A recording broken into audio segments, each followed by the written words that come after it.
The U.S. Department of Education is promoting new teaching materials based on the 1619 Project. Some of it may be false. That has some politicians concerned.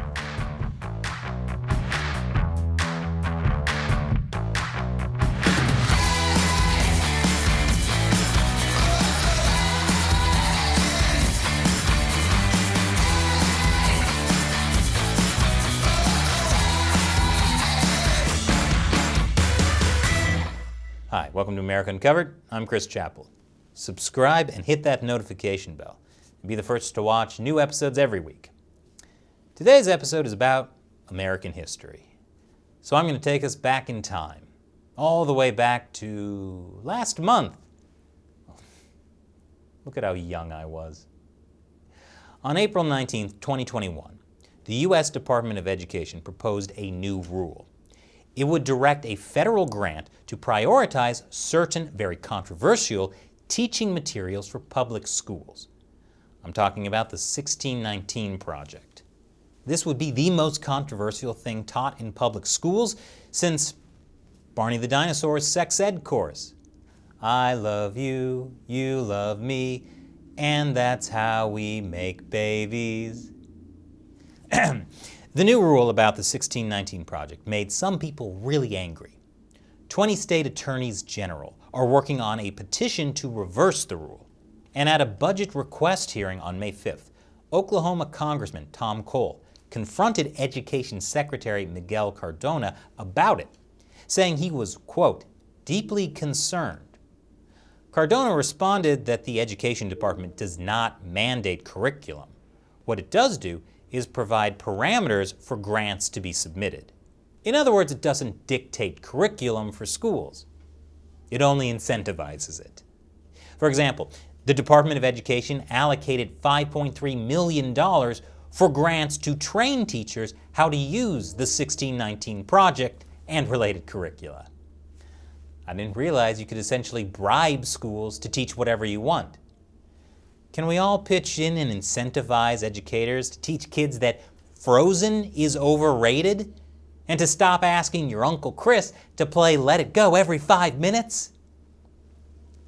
According to the rule proposal in the Federal Register, a government website, using materials like the 1619 Project will help students learn about America's diverse history and the importance of diversity for America's future. What problem could Congressman Cole and 20 state attorneys general possibly have with this plan? Well, according to Cole, as a former history professor, it is concerning and out of line for the department to cite the 1619 Project as factual historical analysis. But the 1619 Project's history material, designed for K through 12 schools, isn't necessarily meant to be historically accurate. I'll explain after the break. Welcome back. Controversial teaching materials based on the 1619 Project are being funded and promoted by the U.S. Department of Education. But what is the 1619 Project? Well, on August 18, 2019, the New York Times Magazine published an issue called The 1619 Project. It contained 10 essays, a photo essay, and a collection of poems and fiction. As part of the project, it also provided a 1619 curriculum to K through 12 teachers for free. The 1619 Project was published 400 years after the arrival of a ship called the White Lion near Jamestown in August of 1619. And it was intended to commemorate that day. I'll say this. It was a much more tasteful commemoration than the 9/11 Beanie Babies. Yes, these are real. So, what's so important about the White Lion? The White Lion was carrying captive Africans. So 1619 is often cited as the year slavery began in colonial North America. The 1619 Project is based on the idea that the arrival of the White Lion was the beginning of slavery in what would later become the United States. It then goes on to argue that pretty much everything that has happened in America since then can be tied to that moment. It's not subtle about it. It's about as subtle as an allegory in a Zack Snyder movie. We get it, Zack. Superman is Jesus. It's a good thing I don't keep kosher, because these are super ham-fisted. In the introduction, New York Times Magazine editor-in-chief Jake Silverstein writes, "Out of slavery and the anti-black racism it required grew nearly everything that has truly made America exceptional." Really? Everything that made America exceptional is based on black slavery? How about the Declaration of Independence? Or landing on the moon? Or Dorito-flavored tacos at Taco Bell? Well, according to Silverstein, none of those would be possible without slavery. He says the goal of the 1619 Project is to reframe American history by considering what it would mean to regard 1619 as our nation's birth year. So you're telling me America is actually 157 years older than she's been letting on? Typical Lady Liberty lying about her age? In other words, according to the 1619 Project, slavery isn't just a part of American history. The history of the United States is slavery. And according to the 1619 Project interactive website, a re-education is necessary. A re-education? This sounds a little dramatic. Well, the 1619 Project waxes a bit dramatic at times. It's kind of like if American history were made into a movie by Tommy Wiseau. "You're tearing me apart, Hamilton!" The lead essay in the 1619 Project was written by a woman named Nikole Hannah Jones, who was also the architect behind the entire project. She won a Pulitzer Prize for the project. Sounds impressive until you remember Barack Drone Strike Obama won a Nobel Peace Prize. Even prizes are political. Hannah Jones claimed that one of the primary reasons the colonists decided to declare their independence from Britain was because they wanted to protect the institution of slavery. Right. The American Revolution was fought to preserve slavery from the British, who also had slavery at the time. That'd be like saying Luke Skywalker fought Jaime Lannister to preserve the right to kiss your sister. And that's a perfect analogy, since in America, slavery and kissing your sister are both associated with the South. Another essay argued that American slavery was the source of American capitalism and explains its brutality. Which is funny, because the American colonies were mercantilists in 1619. Capitalism/free markets didn't come until nearly 2 centuries later. I swear, it's like the 1619 Project is trying to lose pub trivia night. Get your head in the game. I want that $100 gift card. The 1619 Project also argues that America's lack of universal health care can be traced back to the Civil War, that a traffic jam in Atlanta has its roots in slavery, and that even sugar is problematic for its barbaric history as the white gold that fueled slavery. Sugar! I mean, what is the world coming to when people start calling sugar racist? Wait, is brown sugar better or worse? Many of the essays in the 1619 Project are thoughtful, well-written, and compelling to read. But a lot of the historical details are simplified to create a specific narrative. And many of the historical claims are outright wrong, as one might expect when history is oversimplified. For example, one man's struggle to bring about a better future for his country and his people is an oversimplification of Mein Kampf. And it turns out, there's an oversimplified and ultimately inaccurate narrative at the very heart of the 1619 Project, and the teaching materials designed for K through 12 education. I'll explain after the break. Welcome back. There's a simplified and historically inaccurate narrative at the very root of the 1619 Project. It's the idea that slavery in the American colonies began in the year 1619. Firstly, there was slavery on the American continent long before the first colonists arrived in 1607. American Indians practiced slavery before the Europeans, and this continued throughout the colonial period. So besides being morally reprehensible, another reason to hate slavery in America is because, technically, it was cultural appropriation. Secondly, the Spanish practiced slavery in the Americas as early as 1527. The first African slave in the New World was a man called Estevanico. He was a Moroccan who was sold into Spanish slavery and taken to Florida that year. Yep, even 500 years ago, Florida gonna Florida. The slave Estevanico was a Berber man from North Africa, not a black man from Southern Africa, despite how later artists' interpretations depict him. Africa is diverse too, you know. Now, there really was a ship called the White Lion, full of black Africans that docked near Jamestown in 1619. But those 20-plus Africans on board were not slaves. They were sold as indentured servants, meaning that they still had certain rights. They were not owned. Their contract was owned. They worked for the length of their contract and then became free citizens. As indentured servants, their situation was bad, but not all that different from the tens of thousands of white English, Irish, Scottish, Welsh, Manx, and Cornish people brought to the New World in chains as indentured servants. It's similar to another abhorrent institution still practiced today: unpaid internships.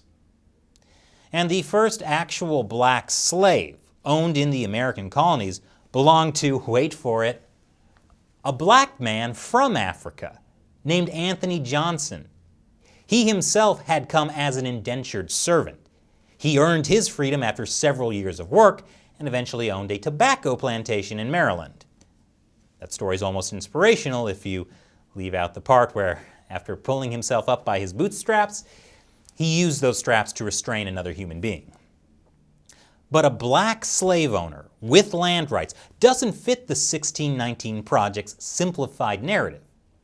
Actual history is complicated, and professional historians know it. Even the World Socialist website, which is very critical of the U.S., called the 1619 Project a racialist falsification of history. And if anyone knows anything about using revisionist history to make an ideology look better, it's socialists. In December of 2019, 5 eminent historians co-signed a letter expressing their concerns about the 1619 Project's historical inaccuracy and ideological underpinnings. They requested the New York Times Magazine make corrections. New York Times Magazine editor-in-chief Jake Silverstein replied by saying essentially, "Nah, it's fine as is." Ultimately, the New York Times Magazine did make a single change to the text of the 1619 Project. They changed Nikole Hannah Jones' thesis to read, "One of the primary reasons some of the colonists decided to declare their independence from Britain was because they wanted to protect the institution of slavery." But that doesn't change how the entire 1619 Project is based on a false narrative. In fact, it's also based on a Marxist narrative.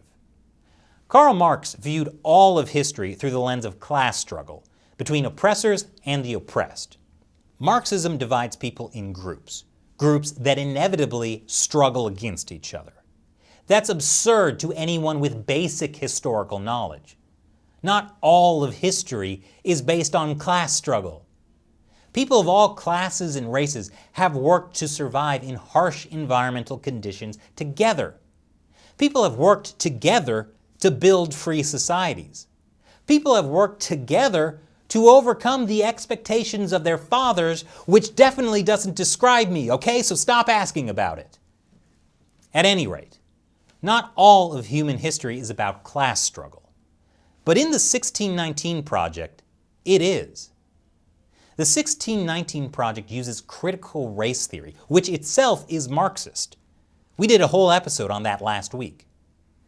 The 1619 Project looks at all of American history as if it were based on white people oppressing black people, people of one skin color inherently being oppressors, and people of another skin color inherently being victims. That's not only inaccurate, but it's also insulting to people of color. People like Martin Luther King Jr., who never saw himself as a victim, but as a man who brought blacks and whites together to end discrimination. And what about white abolitionists like Thaddeus Stevens, who protected runaway slaves along the Underground Railroad? According to the 1619 Project narrative, people like Thaddeus Stevens were still oppressors because they were white and benefited from slavery. That's insane. Still, the New York Times Magazine stands behind the 1619 Project. However, that doesn't mean mainstream Americans do. And Americans are pushing back. I'll tell you how after this final commercial break. Welcome back. The National Association of Scholars started a collection of essays and videos called the 1620 Project, specifically to refute claims from the 1619 Project. Bidding over by one? I swear it's like the 1620 Project is trying to win at The Price is Right. Well played. I want that, Dinette said. Still other scholars, mostly black, formed an organization called 1776 Unites to build a positive movement in response to the overwhelming narratives of oppression, grievance, and ignorance to America's history and its promise for the future. In September of 2020, President Trump formed the 1776 Commission with the express goal of promoting patriotic education and refuting the 1619 Project. The commission released a report in January of 2020, but it received a lot of the same criticisms as the 1619 Project, just from different historians. The thing is, even the historians who criticized the 1619 Project often praised some of its goals.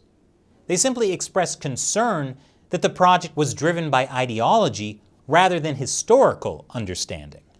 Kind of like my organization, the 1987 Project, which states that America didn't truly begin until 1987, when Arnold Schwarzenegger and Carl Weathers locked arms in Predator. That's my America right there. Meanwhile, Missouri State Representative Brian Seitz worried, I think the 1619 Project does in fact seek to make children feel guilt and even anguish, not because of anything they've done, but solely based on the color of their skin. Making people ashamed of the color of their skin is a drive that's definitely ideological rather than historical. And that ideology, historically, never helped promote diversity. So what does Nikole Hannah Jones, the mind behind the 1619 Project, have to say in response to the criticisms of the project? Well, after the New York Times published the letter requesting corrections, she wrote, "You all have truly revealed yourselves for the anti-black folks you really are," and called them white men claiming to be socialists, ignoring that one of them was a woman. It also offended the organization that claims America was born when women first started being taken advantage of, the 1 million BC Project. But regarding the 1776 Project, Hannah Jones tweeted this. I'm not sure what that means, but Real Clear Politics says it's a hip-hop gesture. And if anyone knows anything about hip-hop culture, it's Real Clear Politics. Regarding the purpose of the 1619 Project, Hannah Jones said in an interview with the Chicago Tribune, "If you read the whole project, I don't think you can come away from it without understanding the project is an argument for reparations. But only because reparations as a goal feels more realistic than, like, can we get white Americans to stop being white?" as Hannah Jones said on the Karen Hunter Show. Nikole Hannah Jones believes whiteness is the problem. And at a University of Chicago event, she said, "I write to try to get liberal white people to do what they say they believe in. I'm making a moral argument. My method is guilt." So, I guess Missouri State Representative Brian Seitz was right. The 1619 Project is about instilling guilt in white people, including children, which I find offensive because that's the Catholic Church's job. So guilt is what the 1619 Project's lead author intended, even if it's based on lies. And now you know why there's so much controversy over the U.S. Department of Education promoting this curriculum in America's schools. So what do you think about the 1619 Project? What role, if any, should it play in K-12 education? Let us know in the comments. Also, America Uncovered is funded mainly by support from viewers like you. So please, visit our Patreon page at patreon.com/AmericaUncovered. Contribute $1 or more per episode. It allows us to keep making great episodes. Once again, I'm Chris Chappell. Thank you for watching America Uncovered.